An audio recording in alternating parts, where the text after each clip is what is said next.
of all the different sorts of pearls that you can actually find in the world, really. Yeah. So, some very pretty shells.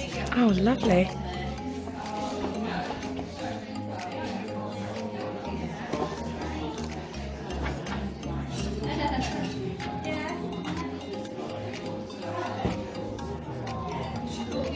So there's a nice little collection.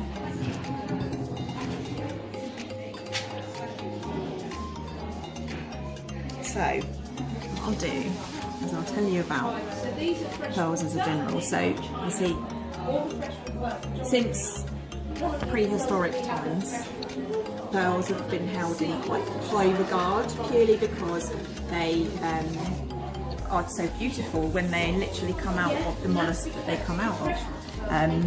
There doesn't have to be any polishing or any cutting like you obviously have to do with gems. You have to facet them, don't you, to make them as shiny. Yeah. Oh, so what the way that then what happens is, obviously going back to historic times, they were always revered. They were always only for the spiritually high, the religious, the royals. You know, they were reserved for the most important people in the world and in cultures. So basically in the late 19th century, a gentleman actually perfected how you can get an oyster. So it was actually this guy, an Akoya pearl oyster. He perfected how you could get this guy to kind of force him to make a pearl. Because obviously the reason that a pearl is made is something, whether it's a piece of sand, a piece of grit, a parasite possibly, would get inside that fleshy bit, and then its natural self-defense mechanism is to obviously protect itself from whatever might do it harm, and then it will basically creates like a little blister and a little pearl sac around whatever it is that's going to do it some harm. And then, as you quite rightly asked, this substance on the inside is called mother of pearl, because that is the same substance that then coats, makes a hard, smooth surface over that irritant that could possibly do harm, which then makes that irritant harmless. Just so happens that is absolutely beautiful. And that is why it's a pearl. A mother of pearl itself is used in many industries, obviously, from making jewellery. This is the mother of pearl from this pearl oyster. Oh no! From the South Sea. You know, you can find it in your watch face. I expect that's probably got mother of pearl in the watch face. Yeah. Through to buttons and furniture inlay and you name it. Mother of pearl is everywhere, isn't it? Even in makeup. Oh yes. So women looking for this, especially fashionable these days, this pearlescence and the shimmery shine in your foundation and stuff. Yeah. If you actually look at the ingredients, I expect most of the time those ingredients will say calcium carbonate. Yeah. That's mother of pearl. Oh nice. So brilliant industry, because the whole lot of it can be reused as well. Second to oysters, you also have freshwater mussels. Alright, so these come from freshwater rivers, lakes, streams, predominantly in China. Yeah. These are predominantly Japan. And instead of just one irritant being placed inside an Akoya oyster, up to 40 can come out of this guy. Nice. So a lot more. I don't have my pictures on.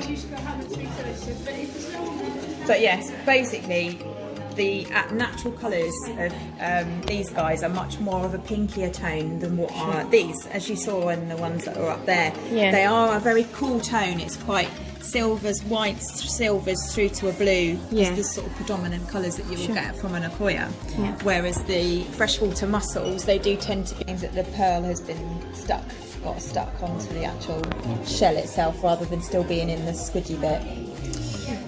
So so the fact that you get 40 out of here as opposed to 1 out of there is why you see a lot more freshwater pearls on the market than what you would do an oyster pearl. Yeah. It means that they're not worth quite as much. You can still get some very expensive freshwater pearls, don't get me wrong, but these are more commonly found on the market because they're more affordable to the likes of you and I. They are more the retail, the consumer pearl. They're also much easier to actually start off in the culturing industry, and quite late.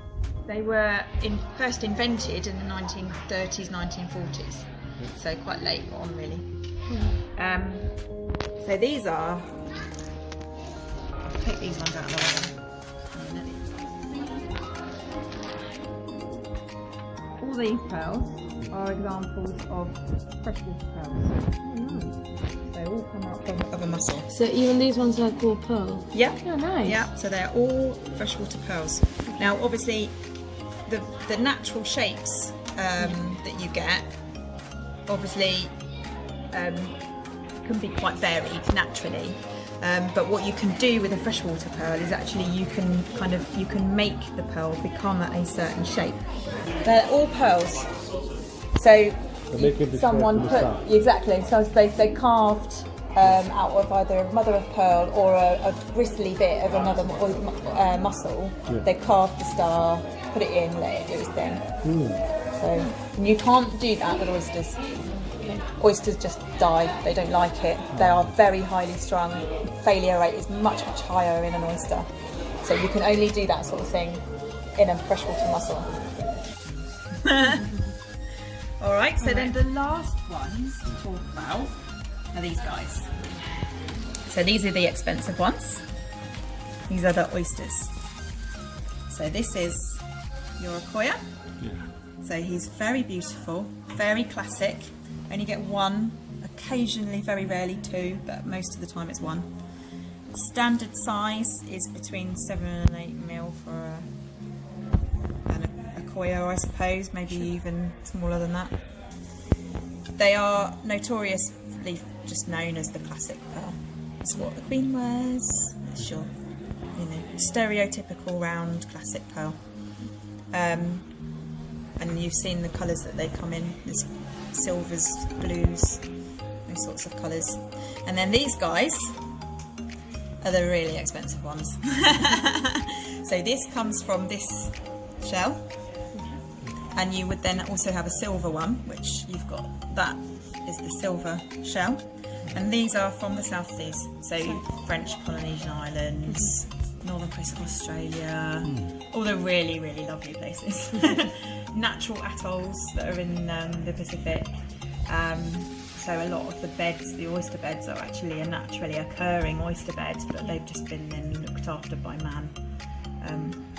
And obviously these, again, they will have their irritant placed inside one of them, and it will be a mother of pearl bead. Really gently, you don't need to put any force behind it. Just rub one pearl against another. Alright, and what you're doing is just feeling what you can feel, and then we'll swap.